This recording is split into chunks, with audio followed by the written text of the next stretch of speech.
This is the first international conference on inclusive education.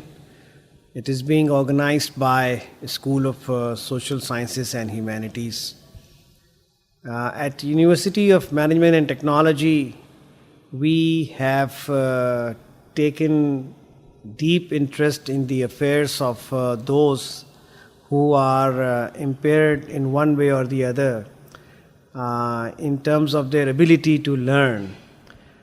Although we feel that they are not impaired in a manner as they are taken to be considered to be a handicap, it is just that they are very unique and they are very special. If I compare people who are blind with those who can see, obviously those who are blind, they cannot see.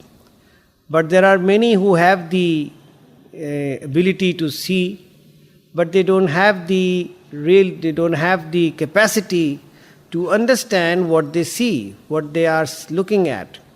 And they fail to read what they should have.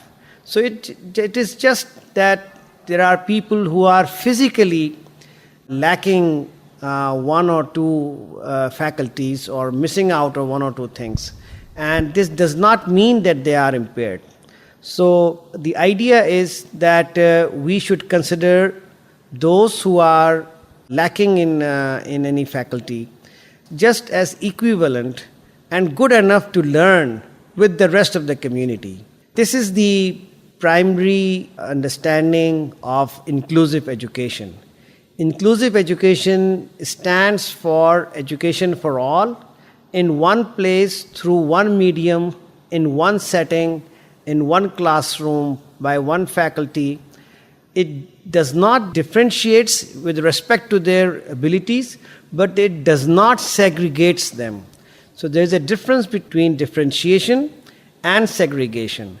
Inclusive education has a potential to offer much more value to those who are fully equipped and who don't lack any faculty. Because if there are others who are studying with them and they are lacking faculty, I think they gain more insight to the learning process because they see the contrast, they see the difference, and they realize the importance and the role of all that they possess. And those who lack, they become part of the normal community. They gain a lot of confidence.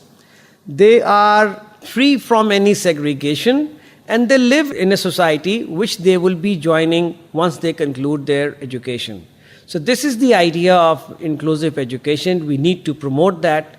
And at UMT, we have been offering admissions consistently to those who apply to us in all degree programs, wherever they apply, wherever they show interest.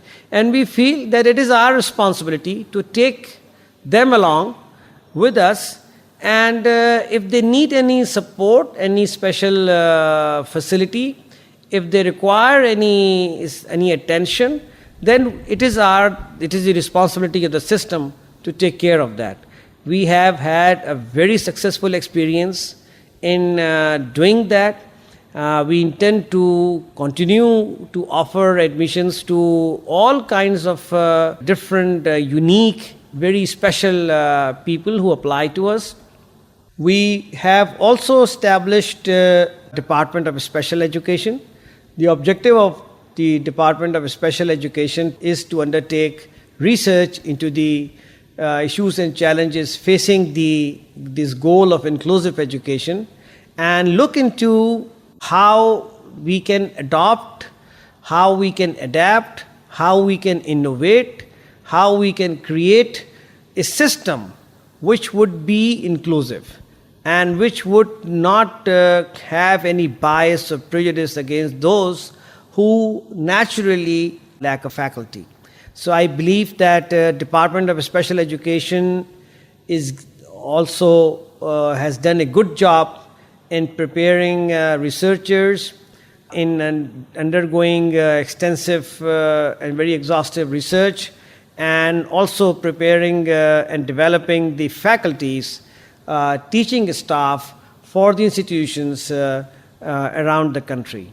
I am grateful to Professor Dr. Abdul Hamid, for whom this ideal of inclusive education has been a lifelong ambition. He has devoted his energies, his professional career to special education, to inclusive education, and it is because of his very good work that today we see the fruits of Department of Special Education, its various programs, its research, and now this very important international conference.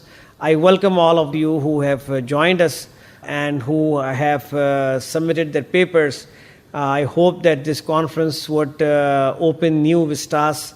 It would provide a platform to all who are interested in this to discuss and elaborate upon the issues and challenges, so that we as a society can really progress and we can become a mature society, a society which has not just sympathy but also empathy, and also a commitment to share whatever we have with those who feel somehow restricted in the process.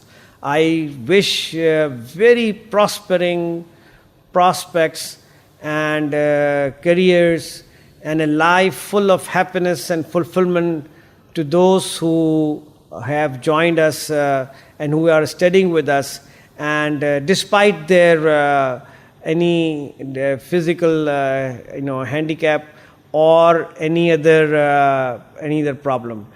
We want to assure them that we will lend them every support and every help that is possible for them to grow, develop, and acquire knowledge. Thank you very much. Thank you very much.